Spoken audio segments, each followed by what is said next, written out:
आप सबको मेरा प्रणाम।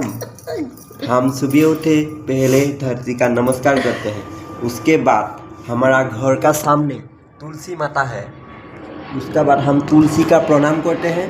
उसका बाद हमारा घर पे रखा हुआ मनी प्लांट, उसका भी हम प्रणाम करते हैं। उसका बाद हम सूर्य प्रणाम करके हम अपने काम में निकाल पड़ते हैं। इससे क्या होगा, हमारा पूरा दिन का हम लोग जो काम करते हैं, हमारा जो सफलता है वो हमारा पास आएगा, हमारा जेब में पैसा ही पैसा होगा। इसलिए हम सूर्य नमस्कार, तुलसी प्रणाम, मनी प्लांट का नमस्कार करना हमारा प्रणाम। ये वीडियो हिंदुस्तान के हर व्यक्ति का पास पहुंचा दो।